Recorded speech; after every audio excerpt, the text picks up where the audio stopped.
Morning everyone, কেমন আছো সকলে? আশা করছি সকলে তোমরা ভীষণই ভালো আছো। আমরাও কিন্তু খুবই ভালো আছি। এখন ঘড়িতে প্রায় বাজে 6:30। এখন থেকে তোমাদের সবাইকে সাথে নিয়ে আজকে ব্লগটা স্টার্ট করলাম। আশা করছি তোমাদের আজকের এই ব্লগটা দেখতে খুব ভালো লাগবে। দুর্গাপূজা তো চলেই আসলো, তো আমরা তো বাঙালিদের তো ঘর ঝাড়তেই হবে। তো এটা হলো সবথেকে বড় কাজ। যেমন ড্রেস নেওয়া বড় কাজ, শাড়ি নেওয়া বড় কাজ, তেমন কিন্তু এই ঘরটাও ঝাড়তে হবে। দুর্গাপুজো আসলে কত যে কাজ বের হয়। এই যে এখন ঘরটা ঝাড়বো, আবার কয়েকদিন পরে আবার মোয়া লাড়ু সেই সব বানাতে হবে। তো সকাল সকাল দেখো আজকে লেগে পড়েছি। যা প্রচণ্ড রৌদ্র ওঠে, তো সেই গরমে কিন্তু আর এইসব কাজ একদমই করতে ইচ্ছে করবে না। তো সকাল সকালে দেখো আজকে আমি লেগে পড়েছি।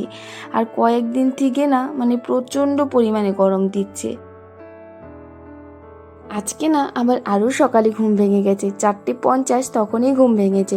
তখন উঠবো, তখন ভাবলাম যে না একটু অন্ধকার ছিল, সেই কারণে আর উঠিনি। তো ভাবলাম 5টার দিকে উঠবো। তো যখনই আমি সে উঠতে নিয়েছি, আমার ছোট্ট সোনা আমার মাম্মাম সে উঠে পড়েছিল। তারপর ওর সাথে আবার 10 মিনিটের মতো শুয়েছিলাম। তারপর আবার উঠে একটু হাঁটাচলা করলাম। তারপর যেই উঠোনটা ঝাড় দিয়েছি, মাম্মার কান্নার আওয়াজ শুনে চলে আসলাম ঘরে। তো এখন ও আবার ঘুম থেকে উঠে দোলনায় শুয়ে রয়েছে। তো ভালোই হলো। এর মধ্যে দেখো বিছানাটা উঠিয়ে প্রথমে তো আমি তোষকটা বাইরে দিয়ে আসলাম, মা আর আমি মিলে, কারণ হালকা হালকা রৌদ্র উঠেই পড়েছে। তো মাম্মাম না ওই দিন আবার করে দিয়েছিল আমাদের এই তোষকটাতে। তো ভাবলাম যে না রৌদ্রতে দিয়েই দিই। আর এমনিও একদিন বছরে একবার করে রৌদ্রতে দিতেই হয়, সেই কারণে। তো এই যে রৌদ্রতে দিয়ে নিলাম মা আর আমি মিলে। তো দেখো আমি কিন্তু এই রুমটা ভালো করে ঝেড়ে নিচ্ছি, 2 রুম আজকে ঝাড়া হবে। তো প্রথমে যেই রুমে আমি এখন কয়েকদিন থেকে রয়েছি, সেই রুমটা আমি ভালো করে ঝাড়ছিলাম। আর আজকে অনেকটাই কাজ আছে, কারণ এই যে ঘর ঝাড়তে নিয়েছি, আবার রান্নাবান্নাও একটু তাড়াতাড়ি সারতে হবে। কারণ বর্মশাইও আজকে চলে আসবে সকাল সকালই। ও তো গিয়েছিল কলকাতাতে, তো ও আজকে সকাল সকালই চলে আসবে। তো তারপর রান্নাবান্নাও আছে। তো মার আমি নিয়েছিলাম একটা রুমই। তারপর বললাম মাকে তুমি তাহলে এই রুম ঝাড়তে থাকো, আমি আসবো, যেটা পারবে না তো আমি এই রুমটা ঝাড়তে থাকি, তাহলে কিন্তু একটু তাড়াতাড়ি হয়ে যাবে।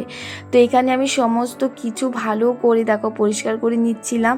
একটা ফটো সব কিছু বের করে নিচটা উপরটা ভালো করে পরিষ্কার করে মুছে টুচে তারপর আবার লাগিয়ে দিচ্ছিলাম। আর আজকের মধ্যে একটা কাণ্ড হয়ে গেছে, তোমাদেরকে লাস্টে গিয়ে দেখাবো কি হয়েছে। এই যে ফ্রেমে যে ফটোগুলো দেখতে পাচ্ছ, এইসব কিন্তু দিল্লি, বৃন্দাবন এইসব জায়গায় গিয়েছিলাম আমরা, তখনেরই ফটো। তো আগ্রা এইসব আর কি ঘুরে এসেছিলাম বিয়ের পর 6 মাস পর আর কি গিয়েছিলাম আমরা সবাই মিলে বলতে পারো, সুদ্দি, বদ্দি, জাইম্বু, তো সবাই আর কি মিলে গিয়েছিলাম আমরা। তো খুব মজা হয়েছিল। আর আমি জীবনে প্রথমবার এত দূরে কোথাও ঘুরতে গিয়েছি না, সেই কারণে আমি ভাবলাম যে না ফটোগুলো ফ্রেম করে রেখে দিই, তাহলে ফটোগুলো থাকবে, দেখতে পারবো। আমার না ঘোরার অনেক ইচ্ছে, ঘুরতে কোথাও যেতে পারিনি। আর বিয়ের পর এই জায়গায় গিয়েছিলাম, তারপর আর কোথাও যাওয়াই হয়নি।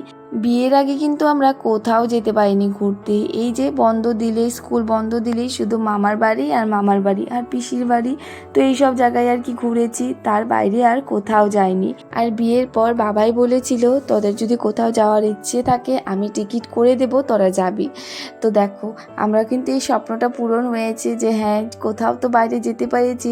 আর যেটা খুব সুন্দর একটা জায়গায় গিয়েছিলাম আমরা, বৃন্দাবন, মথুরা, দিল্লি এইসব জায়গায় আর কি ঘুরে এসেছি। আরও একবার ইচ্ছে আছে আমি বৃন্দাবন যাব, খুব ইচ্ছে, শখ এটা। আমি যে কবে যেতে পারবো শুধু এটাই ভাবি। তো যাই হোক, অনেক কিছু বললাম এই ঘোরার কথা। তো দেখো এর মধ্যে কিন্তু আমার ওপরের ঘর ছাড়া হয়ে গেছে, আর জানালা দরজা সব কিছু ভালো করে মুছে টুছে নিয়েছি।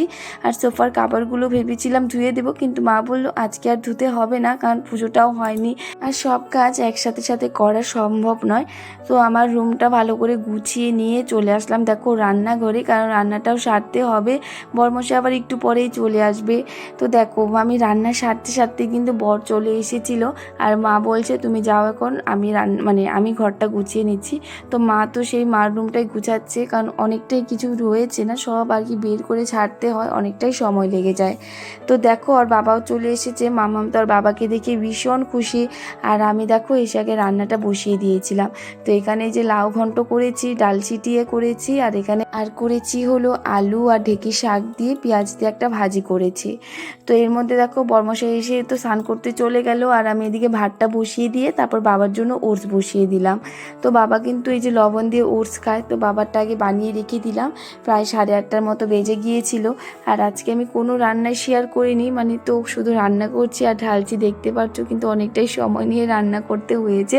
তো এখানে আমি সয়াবিনের একটা তরকারি করেছি, এটা তো দুপুরের জন্য করেছি, মানে ভাবলাম যে না দুপুরের রান্নাটাও তাহলে একবারে সেরে ফেলি। সকালের রান্নাটা সেরে তারপর দুপুরেরটাও বসিয়ে দিয়েছিলাম। তো এখানে মাছ করছি আর আমার জন্য সয়াবিনের একটা তরকারি করলাম। আদিও আসবে আজকে দুপুরে খেতে, তো দুপুরে আদির জন্য আর আমার জন্য আর কি সয়াবিনের তরকারিটা করলাম।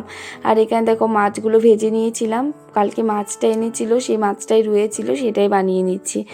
আজকের মাছের ঝোলটা শুধু মশলা দিয়ে করছি, টমেটো বাটা দিয়েছি, তারপর জিরে গুঁড়ো, ধনে গুঁড়ো, আর দিয়েছি হলো কাঁচা লঙ্কা, শুকনো লঙ্কা বেটে টেটে দিয়েছি, আর তিল বাটা দিয়েছিলাম। দিয়ে তারপরে যে মশলাটা কষিয়ে মাছগুলো দিয়ে দিলাম। এখন জলটা দিয়ে তারপর একটু ফুটে গেলেই নামিয়ে নেব। আর লাস্টে আবার একটু দিয়েছিলাম কাসুরি মেথি, খুব ভালো হয়েছিল নাকি বাবার কাছে। তো দেখো এখানে আমি না রান্নাটা সেরে এসে দেখি মাম্মাম আলতা নিয়ে বসেছে।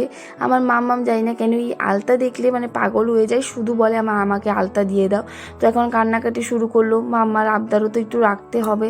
তো সেই কারণে মাম্মামকে একটু আলতা দিয়ে দিলাম। আর এখন এই যে আলতাটা দিয়েছি দেখো পড়ে গেছে, তো মুছে নিলাম।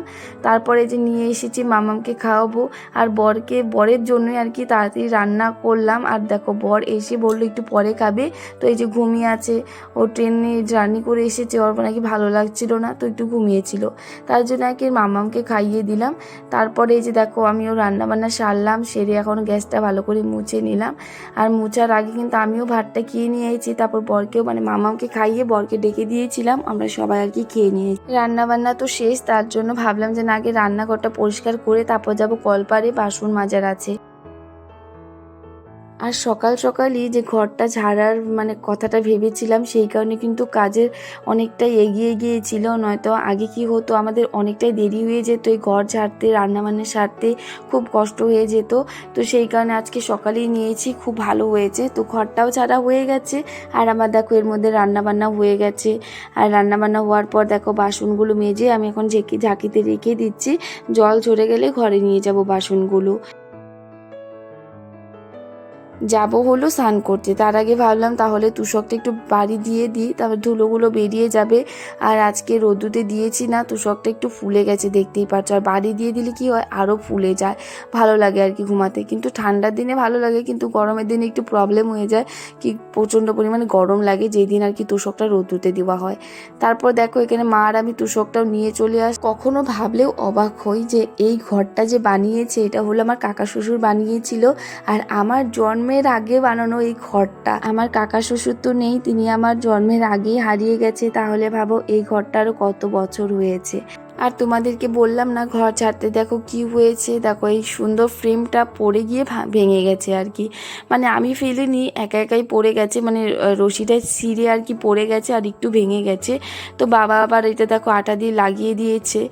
তারপর দেখো আমি আবার চলে আসলাম কলপাড়ে স্নান করতে যাব, তখনই দেখি যে বর্মশাই তো এসেছে, এতগুলো কাপড় চোপড় রয়ে গেছে। তো ভাবলাম যে না আমি ধুয়ে দিই, না হলে আবার সে কালকে ধুতেই হবে, তো টাইম আছে যেহেতু ধুয়ে দিলাম। আর এইদিকে মামাম দাঁড়িয়েছে, পাগল করে দিচ্ছে, ও স্নান করবে, মানে এত প্রচণ্ড গরম না, বারবার করে মামাম শুধু বলতে থাকে আমি স্নান করবো স্নান করবো। তো সকাল সকাল স্নান করিয়ে দিলেও আবার বলে যে আমি স্নান করবো বিকেলবেলার দিকে বলতে থাকে।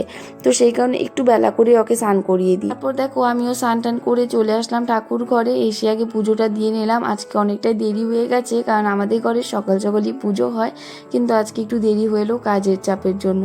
যাই হোক এভাবেই কিন্তু আজকের এই ঘর ছাড়া কমপ্লিট হলো। তোমাদের আজকে ব্লগটা কেমন লেগেছে কমেন্ট করে বলো। আজকের জন্য টাটা, রাধে রাধে।